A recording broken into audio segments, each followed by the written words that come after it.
հիմք չկա ասելու, որ Հայաստանում իշխանությունը բռնազավթված է ինչ-որ խմբավորման կողմից։ Որտեղ միշտ ընտրություններ երբ որ լինում են, ոչ մի ընդդիմախոս, ընդդիմադիր չի բողոքարկում, ասում այստեղ կեղծել են։ Ինչպես որ նախկինում էր լինում։ Որտեղ չկա հիմքեր։ Ավելին ասեմ, ընտրությունները ցույց են տալիս, որ իշխանությունները գնալով պարտվում են այդ ընտրություններում, հա, եթե կեղծողը լինեն, կկեղծեին չի են պարտվի։ Այնպես որ այո, իշխանությունը Հայաստանում պատկանում է ժողովրդին։ Դա միանշանակ է։ Ուրիշ հարց, որ ցավոք սրտի դա դեռ չի նշանակում, որ մենք ժողովրդավարական ճանապարհի վրա ենք ժողովրդավարություն, որտեղ ժողովրդավարությունը միայն ընտրությունների օրը ազատ ընտրություններ ապահովելը չի։ Ժողովրդավարությունը նաև ընտրություններին մասնակցողներին թույլ տալ կամ թույլ չտալն է, եթե կոռուպցիոներ, ոչ թե կոռուպցիոն, բան է, քրեական տար է, եթե ստվերային ուրեմն ֆինանսները ներգրավում տնտեսության մեջ եւ այլ բանի ընտրությունների մեջ եւ այլն,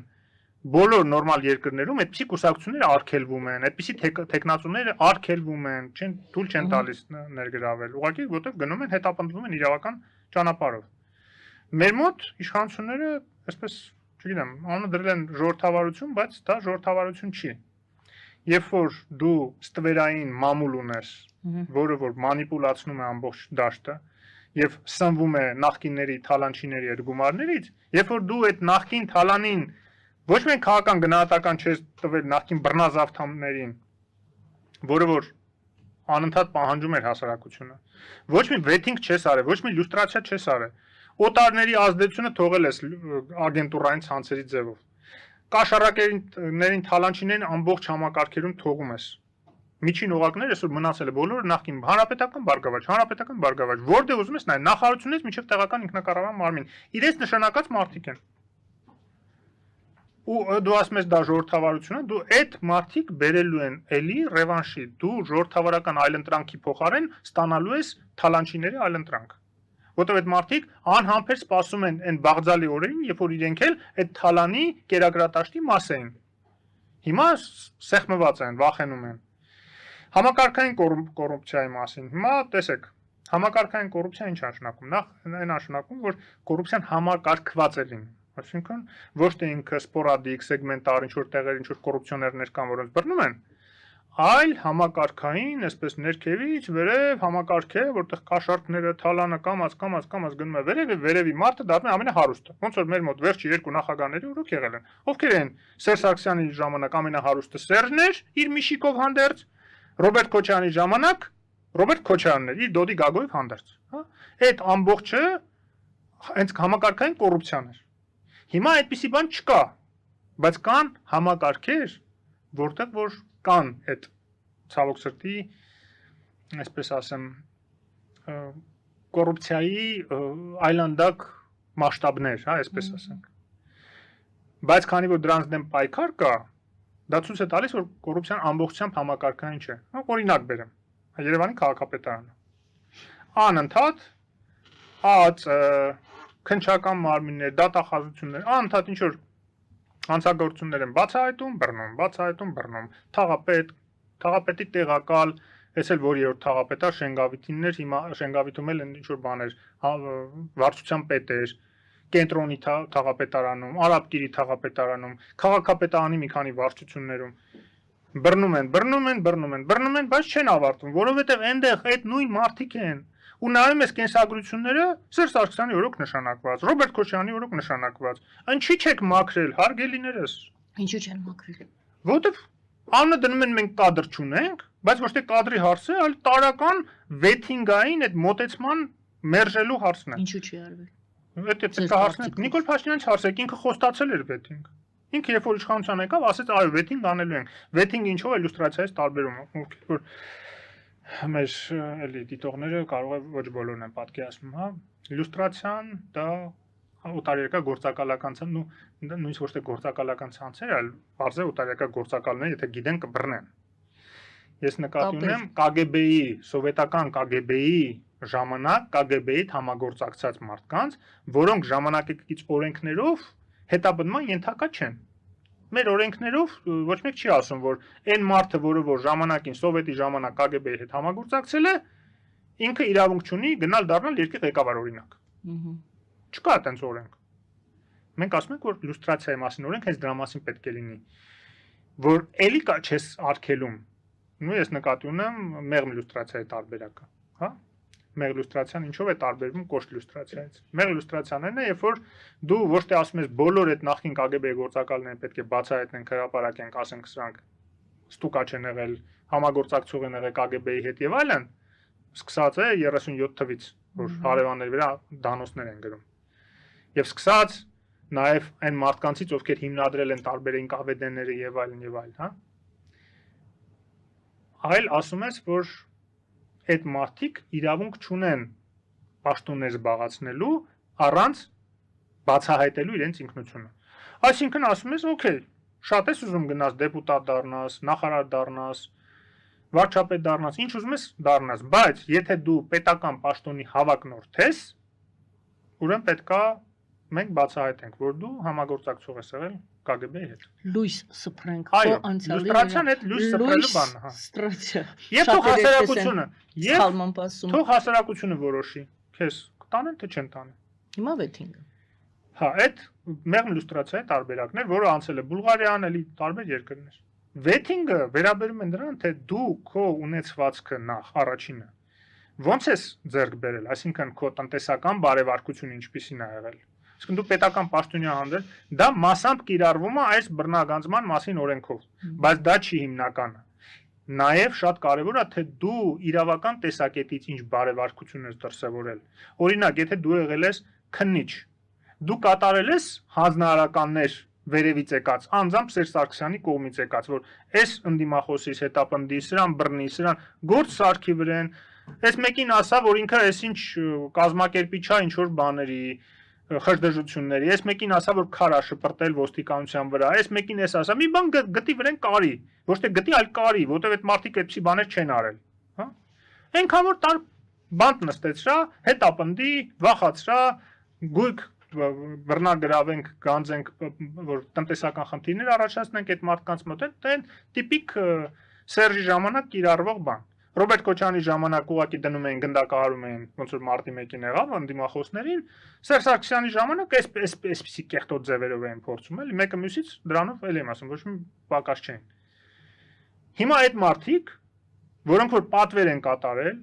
որոնք որ ներդրել են, օրինակ ԱԱԾ-ին, այդ քննչականի մասն ասեցինք, հիմա ԱԱԾ-ն ԱԱԾ-ի տարբեր աշխատակիցներ ներդրվել են կամ համագործակցություն, ներդրվել են տարբեր կուսակցությունների մեջ, որը որ օրենքով արգելված է եղել, կուսակցության ղեկավար մարմնում դու իրավունք չունես ներդրում անել, ոչ էլ հավաքագրում անել։ Այսինքն, պարզ է, ԱԱԾ-ն իրավունք ունի Հայաստանում հավաքագրել, գնա առաջարկի քաղաքացուն, որ քանի որ մեր երկրի անվտանգության մարմինն է, օտար երկինը չի, հա։ Չնայած մենք գիտենք ինչ կապեր ուներ, հիմա չգիտեմ ինչքանով կա այդ կախվածությունը նաև ռուսական ուրեմն հատուկ ծառայություններից, բայց այն ժամանակ գիտենք ինչ կախվածություններ կար եւ ինչ ինֆորմացիաներ գնում էր միանգամից Ռուսաստան։ Դու ներդնում ես հերիք չի, վերահսկում ես քաղաքական process-ների, այսինքն իսկ դու քանի որ ենթարկվում ես ղեկավարությանը, Սերժ Սարգսյանին, այսինքն Սերժ Սարգսյանը ԱԱՑ-ն օգտագործում էր, մինչև հետո Ռոբերտ Քոչարյանը, իր ընդդիմախոսներին վերահսկելու, կազմաքանդելու, մարդիկ ներդնելու, մարդկանց հավաքագրելու եւ քաղաքական ամբողջ process-ը ապականելու եւ մարդկանց անզոր դարձնելու իրենց համակարգի դեմ։ Այդպիսի մեթոդաբանությամբ, որտեղ մարդիկ ինչով են ուժեղ, իրենց ներկայացուցիչներով, հասարակական կազմակերպություններով, քաղաքական կուսակցություններով, որ տեսնում են մարդը ճիշտ բան է ասում, գնում են իրեն աջակցում են։ Բայց հետո պարզվում է այդ մարդը ճիշտ բան է ասում, բայց այդ մարդու վրա ինչ որ կոմպրոմատ են գտել կամ սարքե, կամ հավաքագրել են, ու այդ մարդը պրոստը լոլոներ է կարդում, որ ձեզ խափի, բայց արդյունքում գնում է սպասարկում է նույն Ռոբերտ Քոչարյանին կամ Սերժ Սարգսյանին։ Այդ բոլորը կազմակերպողները միջև հիմա դրանց միջ գալի մասը համակարգում են։ Վեթինգը պետք է լիներ, որ դրանց հանվեր։ Հիմա այս գործող իշխանությունները ինչա հույսը դրել են, որ այդ մարդիկ պաշտպանելու են իրենց օրինականությունը եկող ընտրությունների ժամանակ։ Ոչ, այդ բոլորը ապստամբելու են քրեական ապստամբություն է դառնելու, քրեա օլիգարխիկ նախկին քրեա օլիգարխիայի մնացուկները ապստամբելու են հենց այս ժողովրդավարության դեմ, ոչ թե նույնիսկ իշխանությունների հարցը չի այստեղ։ Այս ժողովրդավարական համակարգը, այս ծիլերը, որ նոր տալիս է, դրա դեմ են ապստամբելու։ Ու ամենահետաքրքիրը գիտեք ինչ է, մենք Գյումրի ընտրությունների մասով այս մի դրվագային չեմ անդրադարձել։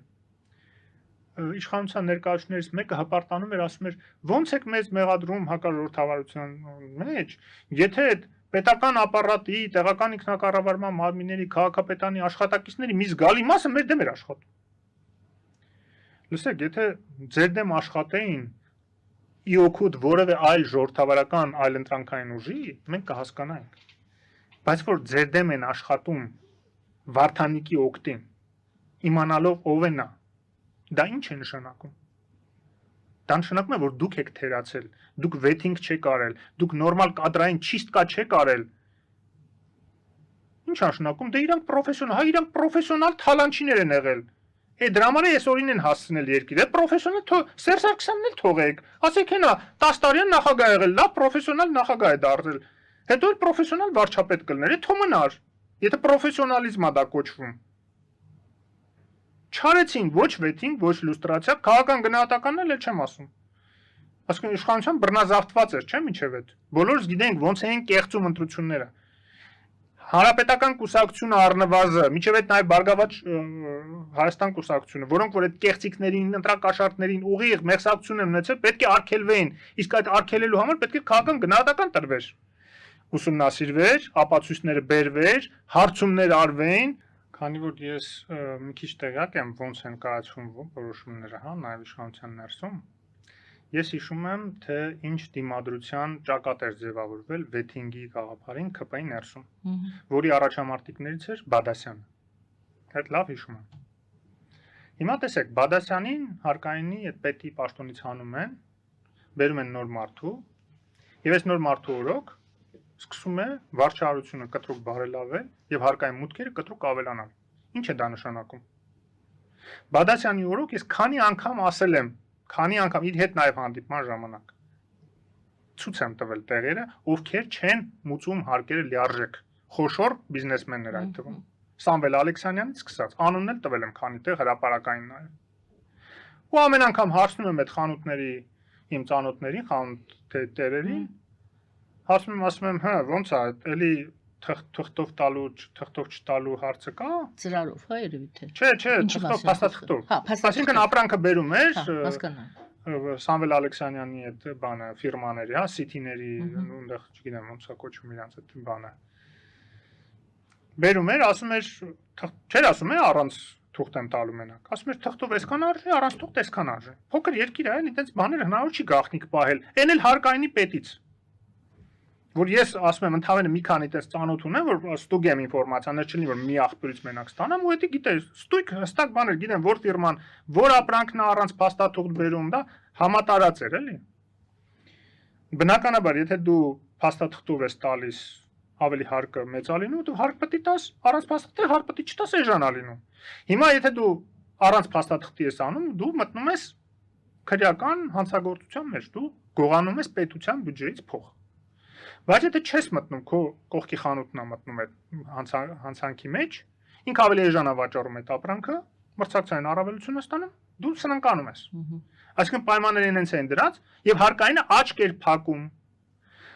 Ձևական ինչ որ մարդիկ ուղարկում են, դե այդ մարդիկը գալիս են, ասում են, դե չկարացանք բռնենք այդ պահին, ոնց ինչ անենք բա։ Գնում են, այնքան որ դու գանում են, ասենք դրամարկղային օրդեր, եթե չեն դուրս գրում, իսկ դրամարկղային օրդեր բանը չեկերը բնականաբար չեն կարող ամբողջ ապրանքի վրա դուրս գրել, որտեղ մի ահագին մասը առանց փաստաթղթի են ձեռք բերել ստիպված, որ կարողանան վաճառել, թե չի վաճառում։ Այս նոր հարկայինի պետը գալիս է ու նոր տարուց առաջ արդեն ես ինֆորմացիա եմ ստանում, որ հիմա բոլորը պարտադուր բան են տալիս, փաստաթղթով են տալիս, նույնիսկ չեն էլ առաջարկում առանց փաստաթուղթ։ Եթե հնարավոր էր դա անել, եթե մի հատ հնարավոր էր կանչել գոռալ այդ բոլոր այդ խոշոր բաների վրա, մատակարարների վրա եւ ասել հələ փորձվեք մի հատ առանց փաստաթուղթ, միտեղ իմացել եմ տենց բան։ Իսկ պետությունը հզոր է, ոչ մի ձեռներից չի կարող պետության դեմ այն էլ տենց խաղեր տա հակաօրինական բաներ անի։ Եթե կամք ունենա պետությունը։ Հիմա եթե Բադասյանը այն ժամանակ վեթինգի դեմ պայքարում էր, այդ ընթացքում էլ աչքեր փակում տենց չարաշահումների վրա։ Ես իմք ունեմ մտածելու, որ ինքն էլ շահագրգռած էր այդ ամեն ինչի մեջ։ Այդ թալանչիներին փակելու, հետները համագործակցելու իրավունք ունեմ մտածել, թե չէ։ Այդ նույնը ամենտեղ, նույն քաղաքապետարանում, այդ ոնց ալնում, որ Ավինյանից ներքև բոլորին բռնում են, ինքը կապ չունի, հա, այդ ամեն ինչի հետ։ Հնարավոր է դա։ Ոչ թե հնարավոր չի։ Հիմա էտա, դա բազա քաղաքական պատճառներ կա, ինչի հենց հիմա Ավինյանին դժվար է հանել, որտեղ այնտեղ կարող է փլուզվի ամբողջությամբ այդ կառուցվածքը, որ ձևավորվել է քաղաքապետարանում, որտեղ մազի վրա է ընտրվել Ավինյանը, ինքը եւ դա չարաշահում է։ Եվ 26 թվականի Բայց ընտրություններում դեր է ունենալու, արդեն 26 թվականի դրա պատասխանը կստանա իշխանությունը, դա է խնդրեմ։ Եւ խնդրեմը հատկապես նա է, որ ժողովրդավարական այլընտրանքը չի գալու, այլընտրանքային ուժեր, ժողովրդավարության, մարդու իրավունքների ջատագով ուժեր կարող է չգան, այլ կարող է գան նախկինները, որովհետեւ այդ խորքային պետություն, փաստորեն մենք ունենք խորքային պետություն, այդ չինովնիկական խավը միջին օղակներում որ մնացել է ամբողջը, այդ հենց խորքային պետությունն է, որոնք լրիվ այլ նպատակներ ունեն, քան հրապարակային ժողովրդին պատկանող իշխանությունը պետությունը։ Այլ նպատակները գրպանային են։ Եվ իրենք այդ լրիվ ցանցը կա, այդ ցանցը 20 տարի ձևավորվել է, եթե ոչ ավել։ Այդ 20 տարվա ձևավորված ցանցը միակ ձևը ոչ թե վերադաստիարակելն էր, այլ արմատախիլ անելն էր, չի արվել։ Իսկ արմատախիլ կարող էր անել, էլի եմ ասում, վեթինգի միջոցով, լուստրացիայի միջոցով, քաղաքական գնահատականի միջոցով։ Չարեցին Բադասյանի եւ Բադասյանների այսպես խավորությամբ եւ ստացանք այն ինչ որ ստացանք։ Արդեն ուշ է, այս մի տարվա մեջ ինչ են հասցնելու անել շատ կասկածում եմ։